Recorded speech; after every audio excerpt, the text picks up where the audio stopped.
The socio-psychological concept of self-confidence relates to self-assuredness in one's personal judgment, ability, power, etc. Source of self-confidence.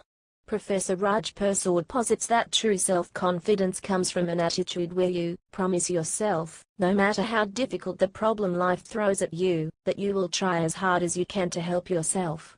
You acknowledge that sometimes your efforts to help yourself may not result in success, as often being properly rewarded is not in your control. Factors affecting self-confidence. Self-esteem has been directly connected to an individual's social network, the activities they participate in, and what they hear about themselves from others. Positive self-esteem has been linked to factors such as psychological health, mattering to others, and both body image and physical health. On the contrary, low self-esteem has been associated with the outcomes of depression, health problems, and antisocial behavior. Usually, adolescents of poor health will display low self-esteem. Globally, self-confidence in boys and girls will decline during adolescence, and in contrast to boys, girls' self-confidence won't shoot back up again until early adulthood. During adolescence, self-esteem is affected by age, race, ethnicity, puberty, health, body height, body weight, body image, involvement in physical activities, gender presentation, gender identity, and awakening or discovery of sexuality. Self-confidence can vary, and be observed in a variety of dimensions. Components of one's social and academic life affect self-esteem. An individual's self-confidence can vary in different environments, such as at home or in school. The Wheel of Wellness. The Wheel of Wellness was the first theoretical model of wellness based in counseling theory. It is a model based on Adler's individual psychology and cross-disciplinary research on characteristics of healthy people who live longer, and with a higher quality of life. The Wheel of Wellness includes 5 life tasks that relate to each other: spirituality, self-direction, work and leisure, friendship, and love.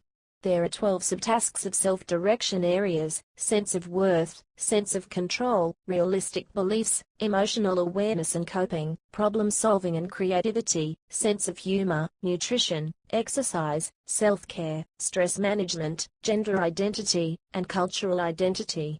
There are also 5 second-order factors: the creative self, coping self, social self, essential self, and physical self, which allow exploration of the meaning of wellness within the total self.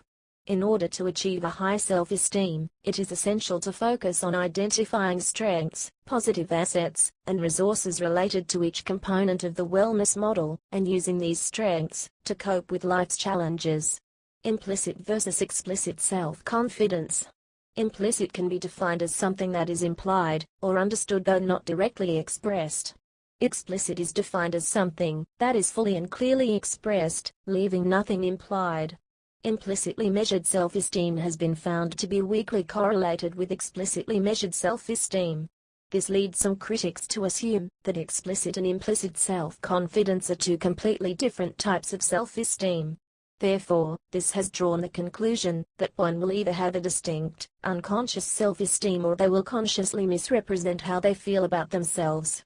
Recent studies have shown that implicit self-esteem doesn't particularly tap into your unconscious, rather that people consciously overreport their levels of self-esteem. Another possibility is that implicit measurement may be assessing a different aspect of conscious self-esteem altogether. Inaccurate self-evaluation is commonly observed in healthy populations. In the extreme, large differences between one's self-perception and one's actual behavior is a hallmark of a number of disorders that have important implications for understanding treatment seeking and compliance.